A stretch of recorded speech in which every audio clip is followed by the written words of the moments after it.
ایسے پیسوں کے جال میں آنے والی نہیں ہے کہ اتنی کمزور ہو کہ جو بھی کہے اس کے پیچھے چلی جائے، نہ، بلکہ بہت مضبوط ہتھ کنڈے اپنانے پڑتے ہیں بھائی، بہت مضبوط ہتھ کنڈے اپنانے پڑتے ہیں اس امت کو گمراہ کرنے کے لیے شیطان کو۔ چنانچہ ہر دور میں شیطان کا یہ کام رہا ہے، چاہے وہ قوم نوح رہی ہو کہ اس قوم کے دل میں، اس قوم کے جو بزرگ تھے ان بزرگوں کی محبت اور عقیدت کو راسخ کیا شیطان نے ان کے دلوں میں، اور مکمل طور پر ان کی محبت بھر دی کوٹ کوٹ کر کے۔ ہاں، تب شیطان نے ان سے کہا دیکھو ان کو تم اپنا بزرگ مانتے ہو، رہنما مانتے ہو، بہت بڑا مانتے ہو، اب یہ لوگ جو تھے بڑے صالح اور بزرگ لوگ تھے، یہ لوگ یہاں بیٹھتے تھے، اب یہاں کوئی نشانی رکھو، نشانی رکھوا دی۔ پھر ایک زمانہ گزر گیا، ان کی نسلیں آئیں، تو شیطان نے کہا دیکھو یہ جو نشانی پتھر کی رکھی ہوئی ہے یہ تمہارے بزرگ اس شکل و صورت کے تھے، اب کیا کرو ان کی شکل و صورت ان پتھروں سے بناؤ۔ چنانچہ ان نسلوں نے پتھروں سے شکل و صورت بنانی۔ اب جب پتھروں سے شکل و صورت بنا، بولے پوجنا نہیں، بلکہ اسے رہنے دو، رہنے چھوڑ دیا۔ پھر ایک نسل گزری، دوسری نسل آئی، تیسری نسل آئی، تو شیطان نے کہا یہ جو تمہارے باپ دادے تھے یہ ان کی پوجا کرتے تھے، چڑھاوے چڑھاتے سب کچھ کرتے تھے، وہ تیسری نسل جاہل، انہوں نے اس کی پوجا کرنا شروع کر دی۔ اس طرح سے قوم نوح ان قبروں اور ان مورتیوں کے پوجے کے اندر پڑی۔ صحیح بخاری اور عبداللہ ابن عباس رضی اللہ تعالیٰ عنہ کی روایت، لا تذرن آلہتکم ہاں ولا تذرن ودا ولا سواعا ولا یغوث ولا یعوق نصرا۔ تو یہ جو ہے کیا کہتے ہیں، اللہ تعالیٰ نے ان کا یہ حال بیان کیا کہ وہ کہتے تھے جب نبی نے کہا یہ تم کیا پوج رہے ہو، یہ سب بری باتیں، انہوں نے کہا دیکھنا اپنے معبودوں کو نہ بھولنا، نہ ود کو، نہ سوا کو، نہ یغوث کو، نہ یعوق کو، یعنی یہ جو 5 پنجتن پاک ہیں ان کا دامن نہ چھوڑیو، یہ بہت نیک لوگ تھے، بڑے صالح لوگ تھے، ان کی پوجا کرو۔ چنانچہ وہ پوجنے لگے۔ تو پہلے عقیدت و محبت کے اندر شیطان غلو کرواتا ہے، اسی لیے پیغمبر اسلام جناب محمد الرسول اللہ صلی اللہ علیہ وسلم جو اس امت کے حکیم تھے، حکیم الامت تھے، انہوں نے اپنی امت کو کہا تھا، کیا فرمایا تھا؟ کہا تھا کہ لا تغلو فی دینکم، اے لوگو اپنے دین کے اندر غلو نہ کرو، ایاکم والغلو، اے میری امت کے لوگو غلو کرنے سے بچنا، اس لیے فَإِنَّ مَنْ كَانَ قَبْلَكُمْ، اس لیے کہ تم سے پہلے جو لوگ تھے وہ اسی دین کے اندر اور اپنے بزرگوں کے صالحین کے اندر غلو کر کے گمراہ ہو گئے، تم غلو نہ کرنا۔ لیکن شیطان نے ایسے کچھ لوگوں کو چنا، منتخب کیا جو امت کے بڑے سرخیل کہلانے جائے لگے، مفکر ملت ہیں، یہ مجاہد ملت ہیں، یہ شیخ الاسلام ہیں، یہ زبدۃ الاماثل ہیں، یہ بہت بڑے حضرت ہیں، یہ بہت بڑے ادیب ہیں، یہ بہت بڑے رائٹر ہیں، یہ بہت بڑے عربی میں تقریر کرنے والے ہیں، یہ بہت بڑے جو ہے ایک ادارے کے مؤسس اور بانی اور بہت بڑے محتمم اور بہت بڑے جو ہے وہ ہیں۔ اس طرح کی عقیدت و محبت ایسے لوگوں کو چنا اور ایسے لوگوں کی قلموں پہ بیٹھ کر ان کے بزرگوں کے بارے میں اس طرح کے عقیدے بنائے گئے، اور یہ تو بہت معمولی عقیدہ ہے، آؤ میں بھی بتاتا ہوں۔ چنانچہ یہ تو ان کی فضیلت ہے، کن کی؟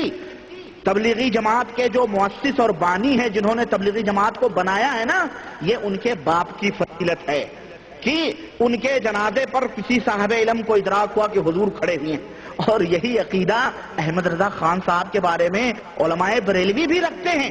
آپ کو میں نے بتایا نہیں ہے صوفی اور برہمن اور صوفی اور شیطان اور صوفیزم اور اسلام کے اس میں نے وہ حوالہ بھی تو دیا ہے، یاد کریں کہ میں نے بتایا کہ ایک شام کے رہنے والے نے خواب میں دیکھا کہ حضور صلی اللہ علیہ وسلم کسی کا انتظار کر رہے ہیں، تو پوچھا حضور کس کا انتظار ہو رہا ہے؟ تو کہا کہ ایک احمد رضا خان مر گیا ہے وہاں پہ ہندوستان کے اندر، ہم اس کے جنازے کا انتظار کر رہے ہیں۔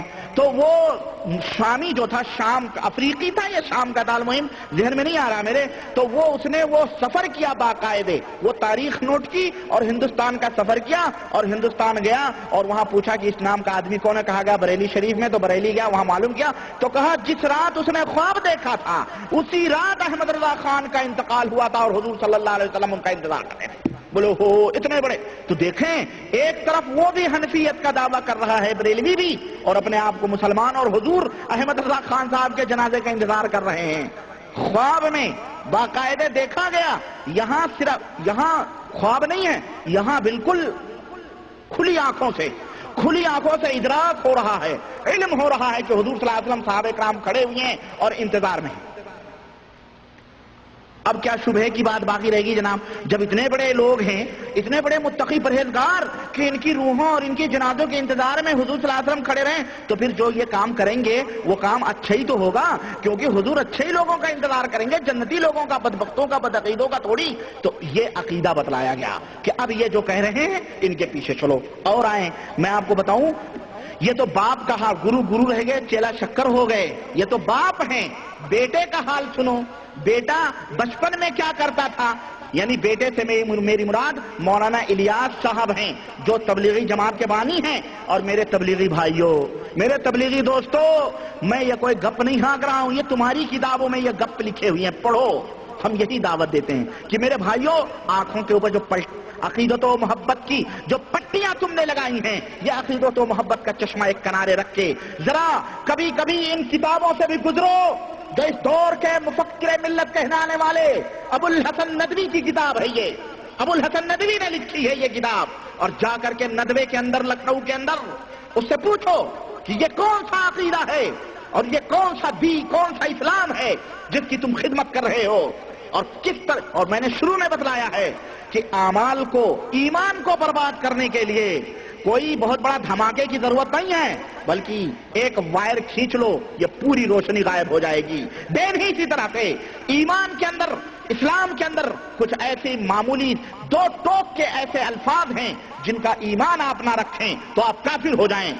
آپ سب نمازیں، روزے، حج، زکات سب کچھ کر رہے ہیں، لا الہ الا اللہ بھی پڑھ رہے ہیں، محمد رسول اللہ بھی پڑھ رہے ہیں، لیکن آپ آخرت کا انکار کر دیں، کافر ہو جائیں گے کہ نہیں ہو جائیں گے؟ آپ کی نمازیں، آپ کے تقوی، آپ کے ورع، آپ کے زہد، آپ کے تمام سب چیزیں کام آ سکتی ہیں؟ آپ ہمیں بتائیں۔ اور سنیں، یہی مولانا ابو الحسن صاحب ندوی ہیں، اس دور کے مفکر، اور یہ کہتے ہیں کہ امی بھی جو تھیں یہ مولانا الیاس صاحب کی والدہ تھی۔ امی بھی مولانا پر بہت شفیق تھیں، فرمایا تھیں کہ اختر مجھے تجھ سے صحابہ کی خوشبو آتی ہے۔ یہ اختر، یہ تو سے اختر نہیں ہے، ہو گئے یہ بعد میں، یہ تے سے اختر، سمجھ رہے؟ ان کا تاریخی نام محمد الیاس نہیں تھا، ان کا اختر نام تھا، پھر ان کو بعد میں جو ہے محمد الیاس رکھا گیا۔ ان کا پہلے نام اختر تھا، اور بعد میں پہلے تے سے اختر تھے اور بعد میں تو سے اختر ہو گئے۔ یہ پوری امت کے لیے خطرناک، بہت زیادہ خطرناک، سمجھ رہے ہیں؟ تو چنانچہ اختر مجھے تجھ سے صحابہ کی خوشبو آتی ہے۔ ماشاءاللہ، امی جان صحابہ کو دیکھی تھی؟ اے بھائی، ایک آدمی خوشبو جانے، خوشبو جانتا ہو جب ہی تو وہ خوشبو کی پرکھ رکھے گا۔ اب ایک آدمی کو خوشبو کا پتہ ہی نہیں چلے، وہ خوشبو جانتا ہی نہیں، تو یہ بتاؤ اسے خوشبو کا کچھ پتہ ہوگا؟ ایک مثال مجھے لکھنؤ کی یاد آ گئی ہے نا، یہ لکھنؤ کی بات ہے، اس لیے لکھنؤ کی یاد آ گئی مجھے۔ لکھنؤ کے مشہور ہے، لکھنؤ میں ہے نا، لکھنؤ کا واقعہ ہے کہ کوئی ایک آدمی عطر فروشوں کے محلے سے گزرا، عطر فروشوں کے محلے سے گزرا اور بے ہوش ہو گیا جناب عالی۔ اب بھی ہوش ہو گیا، بڑے بڑے حکیم اطباء آئے ہوش میں لانے کے لیے، کوئی ہوش ہی نہیں آ رہا۔ گھر جاتے ہوئے اسے زیادہ دیر ہو گئی، چنانچہ اسی کے گھر کے کچھ لوگ آئے، دیکھے بھئی کہاں گیا ہمارا بھائی، ہمارا باپ بیٹا، کوئی بھی رہا ہو، کہاں گیا؟ ڈھونڈنے نکلے تو دیکھا کہ وہ بے ہوش پڑا ہوا۔ لوگوں نے جب گھٹا لگایا وہ بھی کیوں بے ہوش، تو دیکھا، کہا یہ بے ہوش ہے۔ ایک آدمی دوڑا گیا گھر اور کچھ لایا اور اس کی ناک کے اوپر رکھا، فوراً ہوش آ گیا، وہ ہوش میں آ گیا، اور اس کو ہوش آ گیا اور فوراً اس کو لے کر کے گھر جانے لگے۔ تو جو حکیم اور ڈاکٹر تھے انہوں نے کہا بھائی میرے، ہم نے تو لاکھیں دوائیں کر ڈالی، اس کو تو ہوش ہی نہیں آیا، اب ہماری حکمت تو فیل ہو گئی، یہ تم نے تو معمولی سی حکمت لگائی، پتہ نہیں کیا اس کی ناک پہ آ کے رکھا اور یہ جو ہے فوراً ہوش میں آ گیا، تو یہ کون سی دوا ہے ہمیں بھی بتاؤ تاکہ ہم اپنے حکمت کی کتابوں میں اس کو بھی تحریر کریں۔ تو اس نے کہا نہیں کوئی بات نہیں، جانے دیں، یہ آپ کے مطلب کی نہیں ہے۔ بولے نہیں، ہم کو بتلائیں بھائی کون سی بات ہے۔ بہرحال بڑی سفارش کے بعد میں اس آدمی نے کہا دیکھو ہم ذات کے بھنگی ہیں، ذات کے بھنگی ہیں، اور بھنگیوں کا آج یہ جو ہے فلش ٹائپ کے سنڈاس روم بنے ہوئے ہیں، آج بھی دیہاتوں میں بہت ساری جگہوں پر جو ہے باقاعدہ کھڈیاں بنی ہوتی ہیں، گھروں میں باقاعدہ پیخانے بنے ہوتے ہیں، پردہ نشین عورتیں اسی میں پیخانے کرتی ہیں، جو صبح